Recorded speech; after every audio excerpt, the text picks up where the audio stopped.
Hi, Troshin here.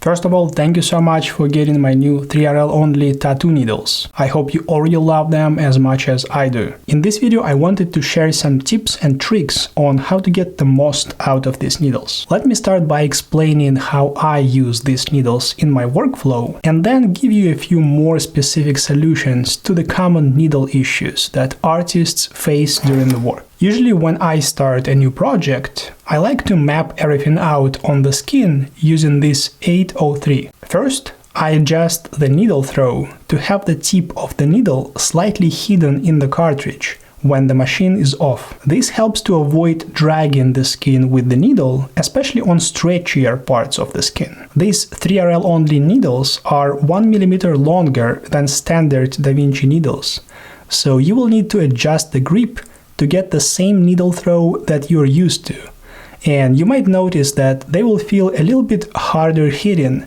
due to the lower tension on the membrane. To map the piece, I use my Bishop power wand running at the lowest voltage, which is 4.5, and I use 7 drops of black ink mixed with water. I go over the piece pretty quickly, sometimes skipping details I find unnecessary, or even adding something that I think is missing in the stencil. Since most of my tattoos are full sleeves and back pieces, and I spend multiple sessions to finish them, this process of mapping out the whole piece, or at least a large portion of the piece, allows me to think it through, adjust the amount of details I want to have in the design, and improve the contrast of the piece by simplifying some parts of it. I don't put too much pressure on the needle, and I'm not looking for perfect lines. At this stage, all I want is to have those lines visible once they heal, but not dark enough to be noticeable after I finish the piece. After this first pass is done,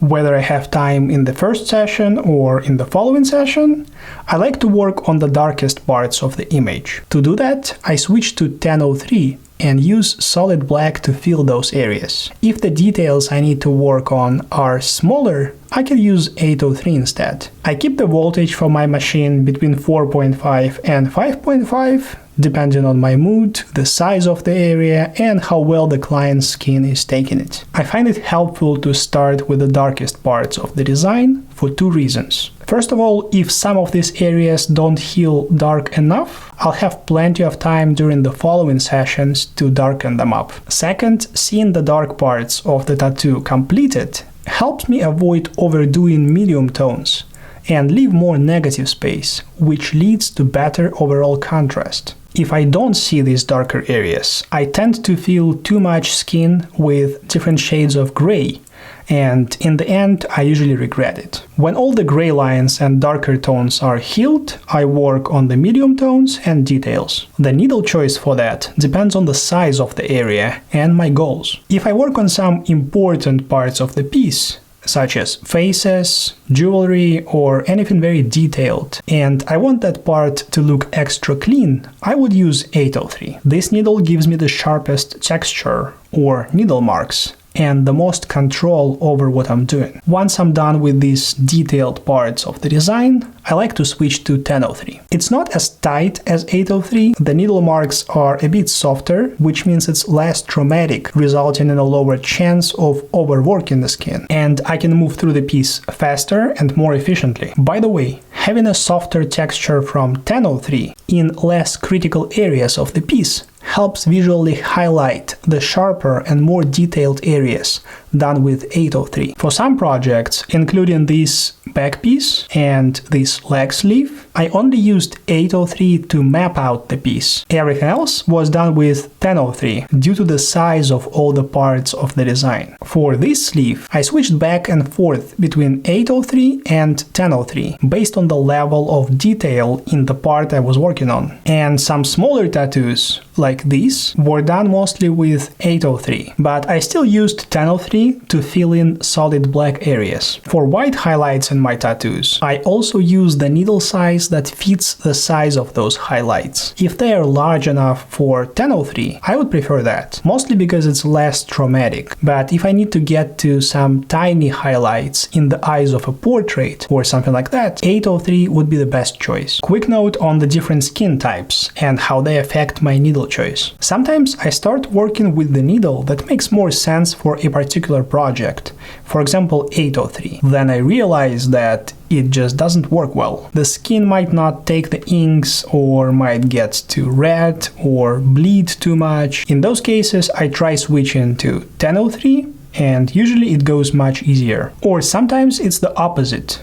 1003 would be the logical choice, but the skin reacts better to the tighter 803. The only way to find out is to try both options, experiment with voltage, needle throw, hand speed, how much you stretch the skin, and other factors. Let's talk about the ink flow for a minute. Both of these needles provide great ink flow for me most of the time. But there are situations when I need to adjust and change things. For example, if I see that the ink flows too quickly or doesn't really flow through the needle, the first thing I play with is the needle throw. Usually it's enough to have the needle stick out a bit more or a bit less to solve the problem completely. The only rule I follow is to keep my needle hidden inside the cartridge when the machine is off. Though I know a few artists that work with 3-round liner needles that do the opposite. They have the maximum needle throw and don't have any issues with the needle dragging or insufficient ink flow. Once again, experiment and find what works for you. Another thing you might notice with any needle is how the ink flow changes based on the angle of the machine. It seems obvious that ink flows down better than up because gravity works in that direction. But I sometimes forget it, especially when working on back pieces or upper arm and I need to tattoo on a vertical surface. I have to remind myself to find a position where I can hold the machine pointing down so nothing stops the ink from flowing freely. What to do if the needle is loud and vibrates more than it should? First, try putting it in the grip with the opening in the cartridge facing the opposite direction. If it works, great.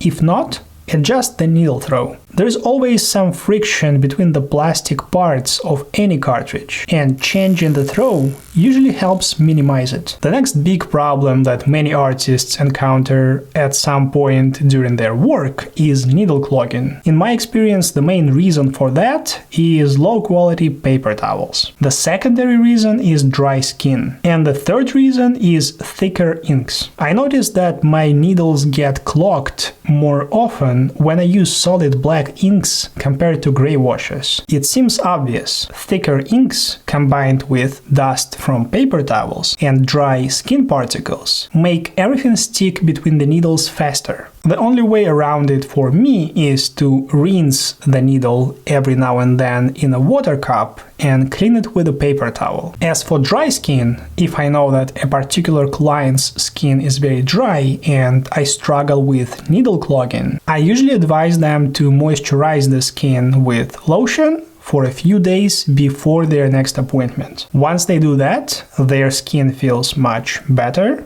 and it makes it easier for me to work with. But the main issue is still paper towels. All those popular kitchen paper towels leave a lot of dust on the skin, which clogs the needle in minutes. I've tried pretty much everything from regular kitchen towels to very expensive sterile wipes, and the towels I've been using lately are these ones. I haven't had many issues with them, except for I need to cut them in half in order for me to hold one comfortably. I noticed less needle clogging, they absorb water and ink nicely, and they last me a long time. Not the softest to the skin, but available in many stores, including Home Depot, and not too pricey. If you prefer other brands of paper towels and they don't clog the needle, let me know in the comments, I'll be happy to try them. Now here's what to do and what to avoid doing when you notice that your needle is clogged. Usually you start feeling it when the ink flow is inconsistent after some time of using the same needle, but also when the needle starts to look thicker than it was before. What you definitely should not do is wipe the needle off a paper towel while your machine is still running.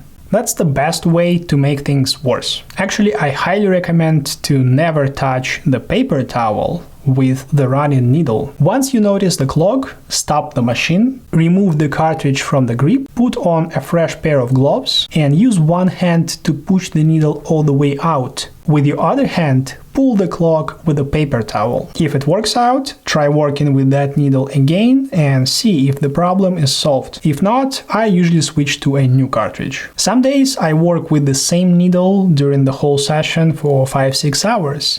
And on other days, I change 5 to 6 needles during the same time frame. It might sound wasteful, but if you think about how many different needles some artists use in one day, it feels worth it for me to replace the needle if it doesn't work perfectly. Also, we really wanted to make these 40 needle box the same price or even less than two 20 needle boxes, despite all the improvements, so you could enjoy using the needles every day without paying a premium price. Lastly, if you dip the running needle in the ink cap and accidentally hit the plastic, stop the machine right away and dispose of that cartridge in your sharps container. These needles are so thin and sharp that any contact with a hard surface will bend the needle. If you continue working with that needle, you might damage the skin much worse, which will affect how the tattoo heals and looks. I wouldn't sacrifice the quality of my work to save a couple dollars on a needle cartridge. I hope this video was helpful. If you're looking for more ways to learn from me, go to troshin.com/education. I offer in-person seminars, online courses, and even private mentorship for those who want to learn new skills and be happier about their tattoos. Don't forget to tag me on your tattoos done with these needles,